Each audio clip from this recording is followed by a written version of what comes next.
objection. Mr. President, I want to discuss briefly a trip I took recently to a country that for much of the past 50 years is ranked among the world's most isolated and oppressed by its own government. Many of us wondered if things would ever change in Burma. But after my recent visit, I'm pleased to say that change is clearly in the air. It appears that Burma has made some progress toward democracy in the past 6 months, made more than it has in the last decades.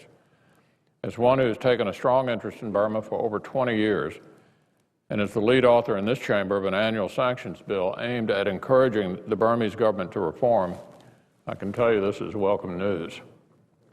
On this trip, I had the opportunity and privilege to meet with a woman who, for over 2 decades, has embodied the struggle for peace in her oppressed country.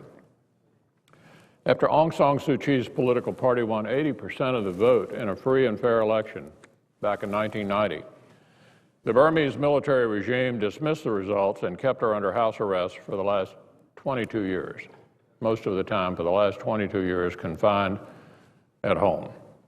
Scores of other political reformers during that period were jailed or tortured, and the regime waged a brutal campaign against ethnic minorities, driving many of them out of their homes and into refugee camps. But by her courage and her patience, that justice delayed would not be justice denied, Aung San Suu Kyi has kept the hope of freedom in her country alive. I've long admired her from afar. She once took a great risk to smuggle out Burma a letter thanking me for my support, a letter I have proudly kept to this day. But never did I think I would get to meet the Nobel Laureate in person, and Mr. President, it was quite a moment. Following an election in 2010 that was widely thought to be unfree and unfair, the new civilian government in Burma, to the surprise of many of us, has made undeniably positive steps toward reform. In addition to releasing Suu Kyi from house arrest, scores of other political prisoners have been freed. During my visit last week, I spoke with 2 who had just been released days before my arrival. In one of the longest-standing armed conflicts in the world, the Burmese government's campaign against the ethnic minority called the Karen has apparently been brought to a close. Many Karen people who have fled Burma now call Kentucky home. I had the chance to meet with many of them and other refugees from Burma now resettled in Kentucky at Louisville's Crescent Hill Baptist Church this past Saturday.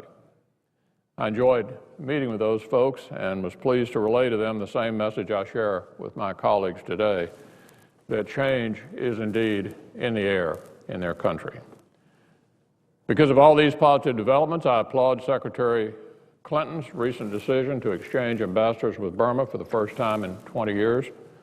Of course, the government of Burma still has a substantial way to go to achieve real and lasting reform. I would not support, and I don't think the administration would support, lifting the sanctions that have been imposed unless there is much further progress. The next test will be elections to fill 48 seats of the National Parliament on April 1st. Suu Kyi intends to run as the representative of a district with a significant Karen population. This election will give the new government an opportunity to hold the first free and fair elections in Burma since 1990, and also demonstrates the seriousness of its recent reform efforts.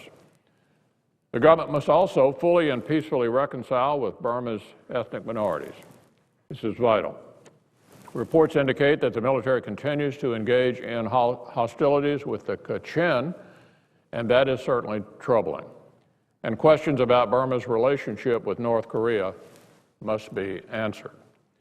As the new government enacts reforms, we should respond with meaningful gestures of our own in the hopes of encouraging further positive developments from Burma's leaders. Reformers like new President Thein Sein, whom I also met on my trip, are strengthened when they can show positive results.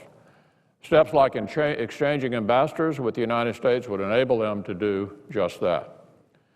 So my trip to Burma has filled me with hope for its people, hope that they will one day be free to elect their own leaders, and hope that every person, regardless of ethnic group, can enjoy equal rights and full protection under the rule of law.